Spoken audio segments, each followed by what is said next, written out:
can it's and will happening. be used against So this is the time when we pretend like we're not live. Yes. We're not live. but we will be here in a second. That's what I was thinking. Yeah, we probably already are. Okay. So everything's connected, you guys. On your mark, get set.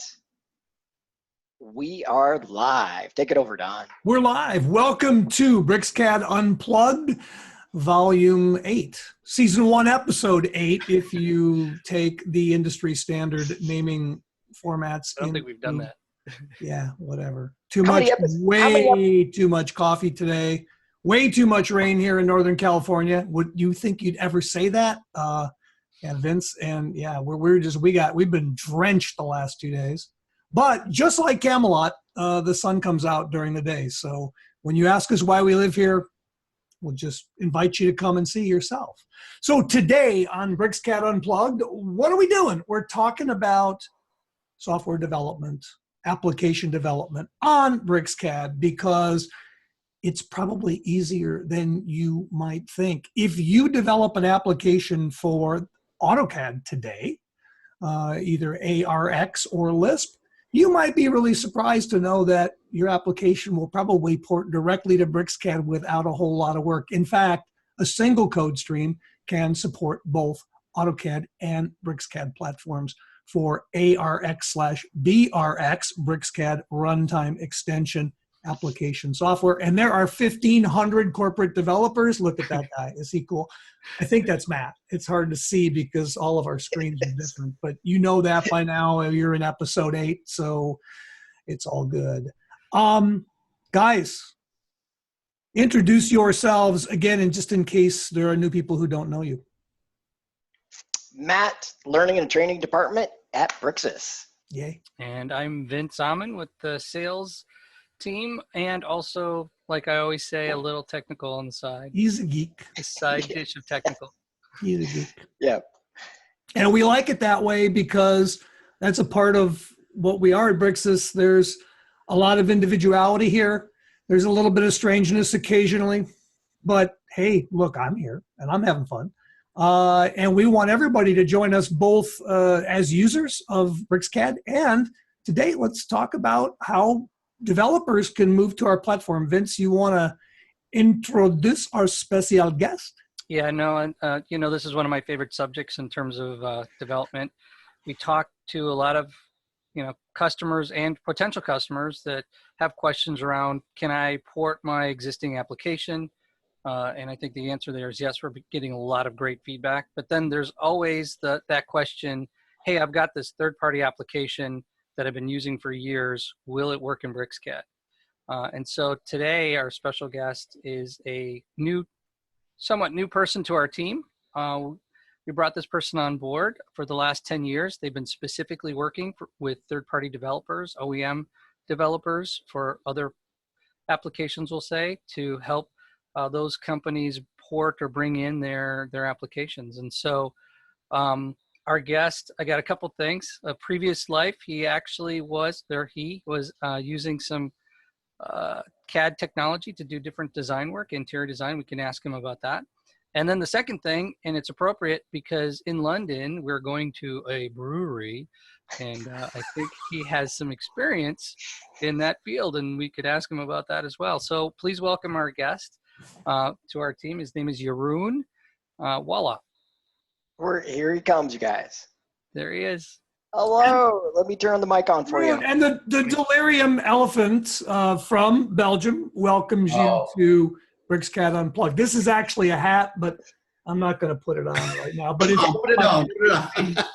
Other than the beer they make, this is really Delirium is delicious in the white bottles, right? Yes, Yeah. yes. Welcome And to it's the only show. 10.5% alcohol, so you can drink 3 before you fall over. That's right.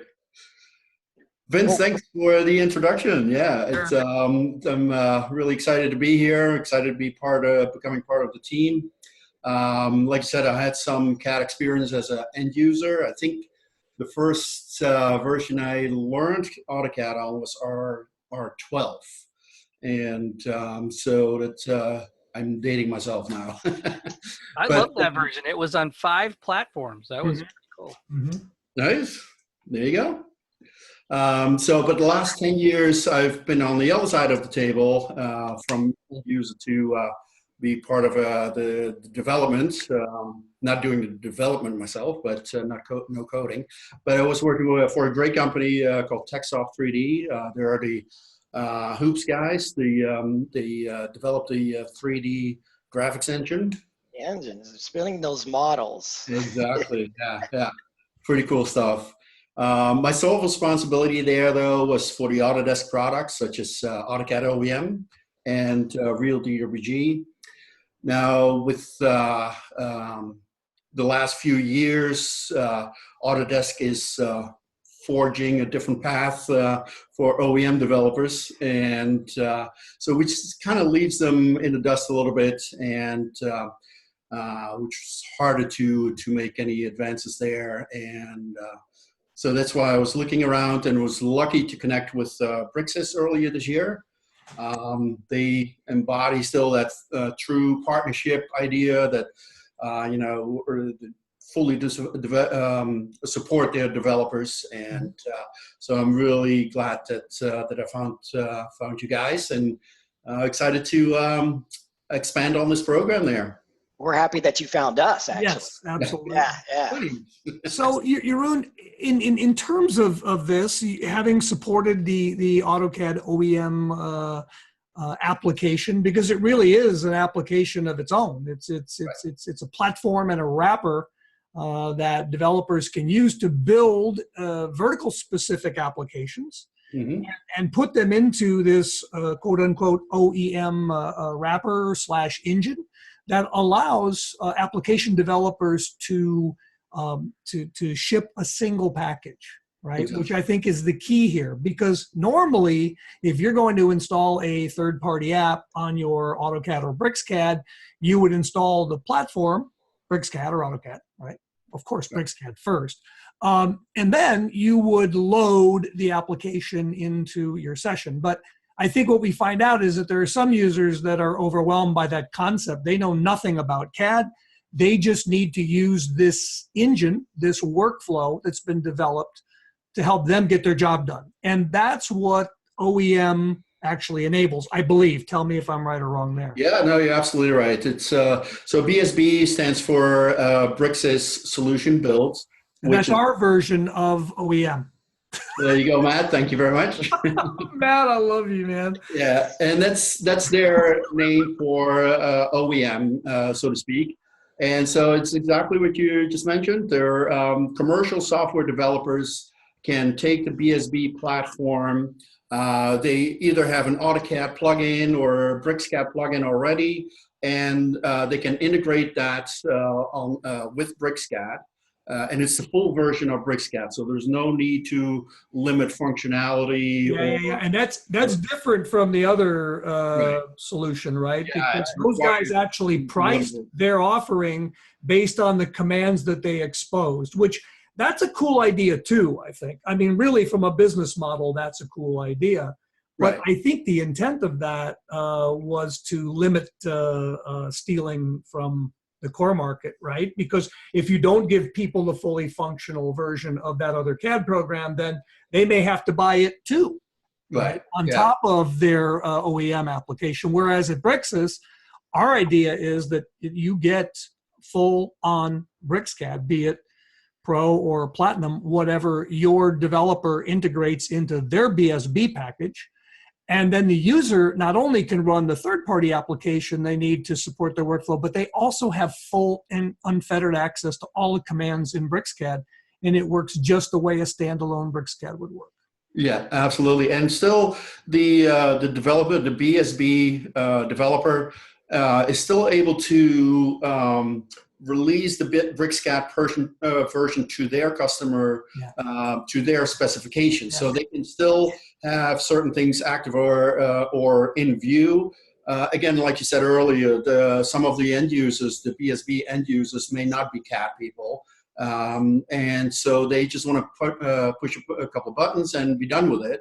And so the BSB partner will be able still to do that. But we're not going to limit our partner and require them to limit functionality. We have the whole package available because that's how you, I think, treat a true partnership is to make sure that they have all the tools that they need. Beautiful, beautiful.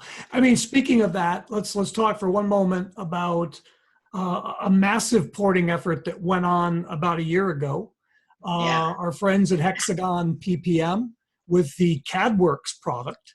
5 million lines of code, guys. So this guy is on his own bigger than BricsCAD. I factor in 2 maybe.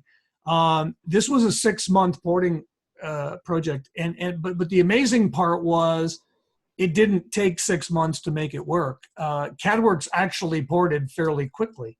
What the team at Hexagon PPM did was they spent the next couple of months optimizing CADWorks to run on BricsCAD. They also have a single code stream that supports both the AutoCAD-based product and the BricsCAD-based product. So from a development point of view, you can't ask for any more than that, right? I'm not going to exaggerate, but a handful of if-defs and off you go. Oh, yeah, if only it were that easy. But the idea is it doesn't take a massive rewrite of your code base to support both platforms and give your customers more choice. Right. And in fact, since I've been doing this for Bricsys, I've been having many conversations with new BSB partners or prospective partners, and some of them have started to port over their code from their AutoCAD plugin. There was one prospect that mentioned that they could port over the code within 1 day. That's impressive. Wow. It is that simple. It can be that simple. I mean, yeah. I think it's important. Complex system, of course, and but a lot of these type of customers, these type of partners, they have small niche applications, and it's very simple. Plus, cost effective. There is a very low cost entrance into this BSB platform. There is no, we don't require development license fees, and support is included as well. So again, this is the idea of Bricsys. This is their strategy, is to fully support the partnership by not charging fees, by including support to make sure that they can be successful right out of the gate. And so then once the BSB partner is successful, we can be successful in the end as well. And that's really how it should work. Yeah, because that's the Bricsys DNA, I think, encapsulated. Everything that we do is wrapped around the 6 key elements of our DNA. And I think we talked about that in an earlier session, or we can talk about it next week or whatever, if you wish. But, this idea of building a cooperative, collaborative environment where people can work together. We don't charge for membership in our developer consortium. It's free. We don't charge you for access to the libraries. We don't charge you for the technology. We don't charge you for your development licenses. We grant them to you, and it's, as long as you're actively developing, you can have as many development licenses as you need. There's 1,500 applications being developed now on top of BricsCAD. Right. Almost 400 of those are on our store today. We're working every day to put more on, and I think that your work with these developers around BSB is going to help us bring a whole new group of people to BricsCAD. I mean, speaking of one of the ultimate apps, Matt, the VidCAD application. This is a product that's designed for people who build video distribution systems, communications, audio systems. I mean, this is a very, very specific niche market. And these people don't necessarily know anything about CAD, nor should they have to. And VidCAD was one of our first developers to leverage BSB as a way to deliver a consistent user experience. They install And as far as the user's concerned, they're installing VidCAD. They don't even have to know they're installing BricsCAD. And that's the beauty of BSB. Yeah, that's a good segue in how the licensing systems work.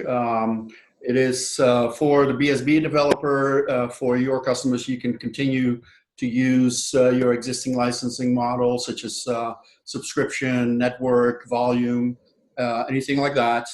As far as your own licensing management software, you can also continue to use that.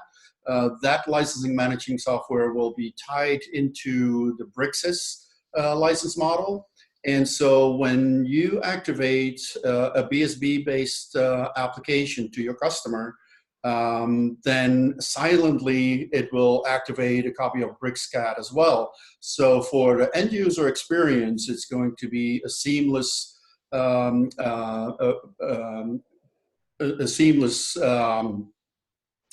transition. I'm laughing because Sander is slacking me right now. He said, "Put the hat on." So I have to say I am Dutch from background. I grew up in Holland, and so sometimes I'm still lost for words. Although I've been here for 30 years now, that I like. No, you were doing great, Jeroen. I didn't mean to break into. No, I appreciate that. You guys in Ghent are hanging out. I mean, it's 6:30 p.m. their time almost, and they're just hanging out just to hear us. They just want you to see that. They just want to see that. The hat on. That's funny. And guys, I just want you to know that I'm going to bring this guy with me on my next trip to Ghent. Because I think he needs to become a little bit more of a part of my life. Actually. Nice. I want one of those hats too. Okay, I'll get you one. Next time I'm there,Ve got a source. Believe me, I'll get you. So how, you guys sold me. How do I become a developer? If I'm listening to this, how do I get on board? So BSB, the product BSB is still in development. It's scheduled to be released at the same time as version 19 of BricsCAD will be released, which is in a couple of weeks in London. So right now, you can still get on board to become a beta tester. And I would urge you to do that if you are thinking about different options to your AutoCAD OEM product, and I urge you to do this. I can promise you that it'll be a pretty pleasant experience, I think. But as a beta tester, you still have some influence on we're still working out the kinks, so it'll be great to have some input there, and we appreciate your feedback. But then in a couple of weeks, once you're a beta tester, you can also port over that into a production version too, very easily. So aside from the beta tester, you can already start registering as a developer online. Would you have a link? Yeah. There? So on the BricsCAD.com website, you navigate to register as a developer. You go through a couple of steps, and that gets you in the door of letting us know that you're interested in developing on top of BricsCAD. Yeah. And hey, there's also, if you don't want to have to remember the URL, there's a direct link in the footer of the page to take you to the developer page too. Yeah, and I'll make all these links available through Facebook and through YouTube site too. That's why we love you, Matt. And also, if you maybe want to give out my email address, then I'll be happy to. I'm gonna check his spam filter. His client-side spam filter is really closely moving forward. If he does it, hey, by the way, I started with AutoCAD 1.25a on the Victor 9000 PC. So now you're dating yourself. Oh, dude. We're dinosaurs. We're all dinosaurs. Can you read this, you guys? That's AutoCAD Release 10. Not from here. My final. Yeah. No. Wow. Dude, your camera's got some pretty good res, but not quite that good. Yeah. Yeah. I like that you framed it, though. Well, I've got, there's an AutoCAD artifact on the wall. Yeah, Don's got a classic one. It is actually the first four-color ad that Autodesk Inc. ran in any major magazine. It was in Scientific American, and it's the nozzle from Task Force Tips. We did a drawing back in 1982 or 3 on a very early version of AutoCAD that has become semi-famous. If I had a nickel for every time I saw the nozzle, that new Ferrari would be a lot closer to my garage. Unfortunately, I kind of gave that one up. So yeah. Hey, you guys, we're running out of time. So how about let's summarize, and then we'll do our call to actions. Well, first off, yeah, next week there'll be more of BricsCAD Unplugged. We don't know what yet, but it'll be something really cool. We've got some ideas. We'll keep talking about it. Anyway, for you, London, 23-24 October. Jeroen will be there. Matu, the whole dev team will be there. And basically, these guys are willing to take time to talk with you. 15 or 16 of our top application developers will be showing their application software at the brewery, at the venue. It's going to be a great time. So if you're interested in becoming a part of our cooperative, our alliance for development, reach out to Jeroen. And if you can come to London, I think you might see why there's so much excitement around BricsCAD today. Right. Yeah. The other thing I would add is we're still getting calls. If you have a third-party application and we're hoping that it could come over, we can reach out to those developers for you on your behalf. If you're running some type of app that you need to use on a daily basis, or, so if you're not a developer, but you have something that you're using, please reach out to us. We can research it for you as well. Yeah, if the only thing between you and BricsCAD is a third-party application, and I'm not demeaning the application, but if that's the only barrier, we'll be glad to reach out to that developer and help them understand how they can port their app to BricsCAD so that you can move to BricsCAD and make the smart choice. And how easy it is, yeah. Okay, well, with that, you guys. Thanks, Jeroen. We're going to say goodbye. Thanks for joining us, yeah. And then, welcome, Jeroen. Thank you. Yeah, please, everybody, download the software and then like us on Facebook and YouTube. And then buy the software, because that's what we're really here for. Yes. Hey, okay. Truth in advertising, baby. Buy our software now. Okay. With that, we're going to say goodbye and see you guys next week. Bye, guys. Thanks, guys. Thanks for having me. Cheers. Oh, yeah, it was great.